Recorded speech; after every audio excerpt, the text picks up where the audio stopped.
علی اللہ مدد فرما، علی اللہ۔ تو ہم نے اپنے پچھلے چیپٹر کو جو آدم شناسی کا تھا اور آدم کے جنت سے نکالے جانے کی بات کو ہم نے سمجھنے کی کوشش کی تھی۔ آج ہم آدم کو جن فرشتوں نے سجدہ کیا تھا اس کے بارے میں کچھ ڈسکس کریں گے اور دیکھیں گے کہ یہ فرشتے کون تھے، یعنی کہ کیا یہ فرشتے انسی تھے یا جنی تھے، یعنی کہ وہ زمین کے فرشتے تھے یا آسمان کے فرشتے تھے، اس کو ہم سمجھنے کی کوشش کریں گے۔ اور آدم کا چیپٹر کرنے کا جو مقصد ہے، اگر وہ آپ کو یاد ہو تو ہم صاحب قیامت کو سمجھنے کی کوشش کر رہے تھے، یعنی کہ جب جب بڑی قیامت آتی ہے جو کہ 7,000 سال میں ایک مرتبہ آتی ہے، اور اس طرح سے 7,000 کے 7 سائیکل گزر جائے اگر، اور 50,000 سال کا جو بڑا دائرہ ہو تو اس کے اندر بھی ایک آدم زمان دوبارہ سے لوٹ کر آتا ہے۔ چونکہ آدم ظاہری طور پر امام کی پروجنی سے نہیں ہوتا، یعنی کہ وہ امام کی اولاد میں امام کی فیملی سے نہیں ہوتا، اور وہ ایک مومن، ایک سادہ مومن جس کو امام سلیکٹ کرتے ہیں اور وہ آگے جا کر آدم بنتا ہے۔ انشاءاللہ ہم اس کے بارے میں بات کریں گے کہ وہ آدم کس طرح سے بنتا ہے، لیکن آج جو ہم یہاں پر بات کریں گے وہ یہ کہ جو فرشتوں نے ان کو سجدہ کیا تھا اس کی کیا وجہ تھی اور یہ فرشتے کون تھے۔ چونکہ اسلام کے اندر ایک انسان کو سجدہ کرنا شرک ہے، لیکن خداوند تعالیٰ از خود قرآن میں فرشتوں کو حکم فرماتے ہیں کہ آپ آدم کو سجدہ کریں، لیکن شرائط کے ساتھ، اور وہ شرط یہ تھی کہ جب میں اپنی روح، ایکچولی روح جو ہے وہ کوڈ ورڈ ہے نور کے لیے، کہ جب میں اپنا نور اس آدم میں رکھ دوں تب تم اس کو سجدہ کرنا، یعنی کہ جو سجدہ تھا وہ نور خدا کو تھا، نہ کہ کسی جسم کو، کیونکہ جسم کو سجدہ نہیں ہوتا ہے، سجدہ نور کو ہوتا ہے، یعنی کہ نور الہی کو سجدہ ہوتا ہے۔ اب آپ دیکھیں کہ خداوند تعالیٰ نے جب آدم کو مٹی سے، یعنی کہ ایک مومن سے بنایا، اور جب اپنی روح یعنی کہ اپنا نور اس کے اندر رکھا، تو شروع میں خداوند تعالیٰ نے یہ فرمایا تھا کہ میں تمہارے لیے زمین پر ایک وسیع، ایک خلیفہ مقرر کرنے والا ہوں، اور جب میں اس کو مکمل کر لوں، یعنی کہ جب وہ اپنی روحانی ترقی میں مکمل ہو جائے، اور جب میں اپنا روح اس کے اندر پھونک دوں اور اس کو فیشنڈ کر دوں، یعنی کہ اس کو نور سے، علم سے، معرفت سے فیشن یعنی کہ بیوٹیفل بنا دوں، یعنی کہ صورت رحمان پر اس کو پیدا کر دوں۔ صورت رحمان سے کیا مراد ہے؟ جب میں اس کو میرے جیسا بنا لوں تب تم اس کو سجدہ کرنا، یعنی کہ اس کے اندر جو ایک ایٹریبیوشن آنی تھی وہ ایٹریبیوشن کیا تھی؟ خدائی ایٹریبیوشن تھی، اور خدائی ایٹریبیوشن ہم نے دیکھا کہ 2-3 طریقے سے آتی ہے، ایک اس کے نور سے، ایک اس کے علم سے، اور ایک اس کی معرفت سے. اور یہ جب تینوں ایٹریبیوشن آدم میں آ گئی تب خدا نے کہا اب جا کر تم اس کو سجدہ کرو. اب سجدے کا جو ورڈ ہے اس کو ہم سمجھ لیں. پہلے سجدے کا مطلب ہے اطاعت کرنا، اس کو فالو کرنا. جبکہ عام زبان میں سجدے کا مطلب ہے اپنے سر کو جھکانا، اور یہ سر کا جھکانا ہی ایک سبمیشن ہے، اطاعت کرنا ہے، ایڈمٹ کرنا ہے کہ خداوند تعالیٰ نے جس کے اندر اس کا نور رکھا ہے وہ شخص مجھ سے بہتر ہے. ایک کلیہ ہے، شاید آپ نے سنا ہوگا پہلے، یہ کہ خود پرستی سے بت پرستی اچھی. یعنی کہ ایک شخص جو کہتا ہے کہ میں سب کچھ ہوں، اس سے وہ شخص بہتر ہے جو کہتا ہے کہ میں بت کو مانتا ہوں. وہ کیا کہتا ہے کہ میرے سے اچھا کوئی اور ہے، بس وہ یہ کہتا ہے. تو خود پرستی سے بت پرستی اچھی. پھر کہا جاتا ہے کہ بت پرستی سے خدا پرستی اچھی. یعنی کہ معرفت سے جس نے خدا کو پہچانا اور پھر خدا کو سجدہ کیا، وہ بہتر ہے بت پرستی سے بھی اور خود پرستی سے بھی. تو یہاں پر جو آدم کے اندر خداوند تعالیٰ نے نور پھونکا، تو یہاں پر معرفت کی بات تھی، نہ کہ انسان پرستی کی بات. انسان پرستی کی بات نہیں تھی. اس کو پہچان کر اس کی اطاعت کرنی تھی، یعنی کہ اس کو سجدہ کرنا تھا. اب یہاں پر چونکہ خداوند تعالیٰ کا نور آدم کے اندر آیا تھا، جو کہ ایک بہت بڑی ریاضت اور عبادت کے بدلے میں آیا تھا،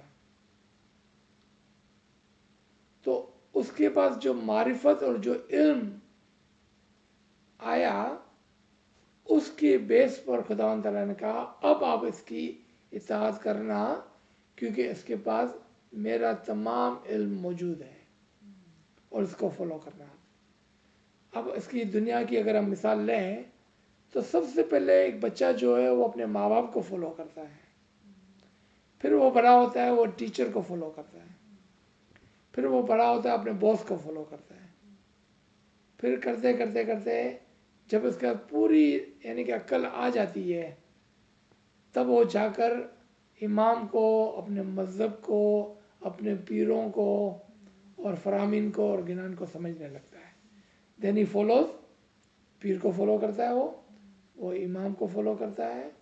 اور اگر وہ اس سے آگے نکلنا چاہے تو پھر وہ آہستہ آہستہ نور کی سمجھ کے ساتھ امام کو علی اللہ کہتے ہوئے اس کو فالو کرتا ہے. یعنی کہ اب وہ شرک نہیں کرتا، اب وہ معرفت کے ساتھ یہ کہتا ہے کہ میں امام کو سجدہ کرتا ہوں کیونکہ امام کے اندر خداوند تعالیٰ کی روح اور نور پنہان ہے، اور اس کو فالو کرتا ہے اور اس کو مانتا ہے اور اس کے سامنے سجدہ کرتا ہے، یعنی کہ اس کی اطاعت کرتا ہے. جب آدم کے زمانے میں، اور اب ہم بات کر رہے ہیں 6,500-7 ہزار سال قبل کی، یعنی کہ آدم سرندیپی کی، جب اس نے اپنا اسم اعظم مکمل کیا اور اس کے اندر خداوند تعالیٰ کا نور آ گیا اور خداوند تعالیٰ کی علم و معرفت آ گئی، تو خداوند تعالیٰ کا اب آپ اس کو سجدہ کریں. اس زمانے میں چونکہ آدم خود ایک انسان تھا، تو اس کے ساتھ جو دوسرے اس کے کمپینین تھے، اس کے جو ساتھی تھے، اس کے ساتھ جو دوسری جماعت تھی، ان کو اس زمانے کے خدا یعنی کہ امام حنید نے فرمایا آپ اس کی اطاعت کرنا. تو یہ ہو گئے انسی فرشتے، یعنی کہ انسانی فرشتے. ان کو فرشتہ کیوں کہا گیا؟ کیونکہ فرشتوں کا کام ہوتا ہے فرمان برداری، اور انہوں نے امام زمان یعنی کہ اس زمانے کے خدا کی فرمان برداری کرتے ہوئے آدم کو سجدہ کیا، اس لیے اس کو فرشتہ کہا گیا، کیونکہ فرشتے کی جو ایٹریبیوشن تھی وہ فرمان برداری تھی. اور جس نے خداوند تعالیٰ کی فرمان برداری نہیں کی اس کو ابلیس یا شیطان کہا گیا، اور کہا گیا کہ تم میری نظر سے، میرے دربار سے دور ہو جاؤ۔ کیوں؟ کہ نافرمان برداری کا بائی ڈیفالٹ رزلٹ جو ہے وہ امام کی دوری ہے۔ فزیکل امام کہنے نہیں آتے آپ کو کہ آپ جماعت خانے سے نکل جاؤ یا جماعت خانے نہ آؤ یا میرے سے دور ہو جاؤ۔ وہ بائی ڈیفالٹ خود بخود آستے آستے امام کی نافرمان برداری کی وجہ سے وہ امام اور امام کے گھر سے اور امام کی فرمان برداری سے، امام کی چاہت سے، امام کی رحمت سے دور ہوتے چلا جاتا ہے وہ، اور اس کا نام بائی ڈیفالٹ ابلیس یا شیطان ہو جاتا ہے۔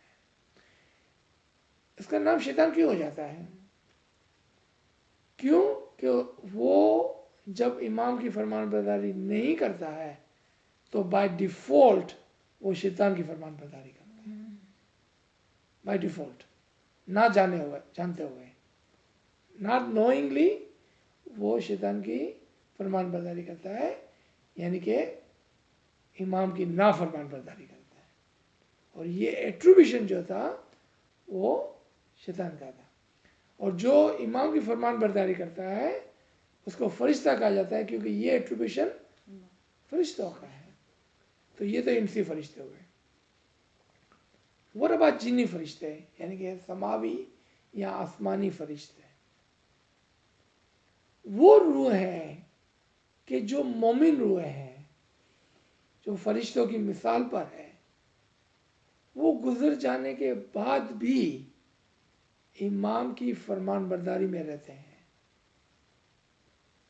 اور جب جب یہ ایونٹس ہوتے ہیں، یعنی کہ جب جب روح کا ٹرانسفر ہوتا ہے ایک امام سے دوسرے امام میں یا ایک امام سے کسی مومن میں، وہ تمام کے تمام امام کی فرمان برداری کرتے ہوئے جب یہ دیکھتے ہیں کہ امام کا نور اس امام میں کیا ہے یا اس امام کا نور اس بندہ مومن میں کیا ہے، تو وہ اس نور کی طرف اٹریکٹ ہوتے ہیں، اور ان کی روحیں جو ہوتی ہے اس مومن کے اندر آتی ہے۔ اور قرآن کے اندر اس کا جو ورڈز یوز کیے گئے ہیں کہ کہا گیا کہ وہ فرشتے گرتے ہوئے سجدہ کرتے ہیں، یہ وہ اوپر سے روحوں کا آ کر اس مومن میں گرنا، اس مومن میں گرنا، اور ان کا گرتے ہوئے اپنے آپ کو سبمٹ کرنا، نہ کہ اس شخص میں کوئی خاصیت ہے، اس نور میں جو اس نے ابھی ابھی حاصل کیا ہے۔ اب اس کی ایک مثال جو ہے وائر پول کی ہے۔ وائر پول کے اندر آپ دیکھتے ہیں واٹر جو ہے نا ہمیشہ سینٹر کی طرف گردش کرتا ہے اور رن کرتا ہے، اور آخر میں وہ وائر پول کے اندر چلا جاتا ہے۔ وہ آدم جو ہوتا ہے وہ وائر پول کی مثال پر ہوتا ہے، یعنی کہ وہ سینٹر کی مثال بنتا ہے، اور تمام روحیں جو ہے وہ اس پانی کی مثال پر ہوتی ہے ادھر، کہ جو سینٹر کی طرف دوڑتی ہے۔ اور یہ کچھ مثالوں سے ہم سمجھیں کہ کس طرح سے سماوی فرشتے بھی اس کے اندر آتے ہیں، لیکن ہم نے مثالیں لی روحوں کی، اور بار وہ روح ہیں کہ جو اعلیٰ درجات پر ہیں، یعنی کہ آلریڈی فرشتے بن چکے ہیں، کیا وہ بھی اس آدم کے اندر آتے ہیں؟ ان ادر ورڈ اس امام کے اندر آتے ہیں کہ جو اگلا امام بننے والا ہوتا ہے یا بنتا ہے؟ ہاں وہ بھی آتا ہے۔ کیوں؟ کہ لو سیم ہے۔ لو کیا ہے؟ جہاں پر بھی نور جائے وہاں پر آپ کو سجدہ کرنا ہے، جہاں پر بھی نور، اگر سلطان محمد شاہ میں نور ہے تو سجدہ وہاں پر جائز تھا، اور جب شاہ کریم میں نور آئے تو سجدہ وہاں پر جائز ہو گیا، اور کل صبح کو جب اور کوئی امام آئیں گے سجدہ وہاں پر جائز ہو جائے گا۔ اور یہی چیز جو ہے اگر کسی قیامت کی وجہ سے ایک اور آدم آتا ہے تو سجدہ وہاں پر جائز ہو جاتا ہے. اب یہاں پر تھوڑی سی ایکسپلینیشن کی ضرورت ہے. ریممبر کہ امام مستقر ہمیشہ اپنی جگہ پر رہتے ہیں.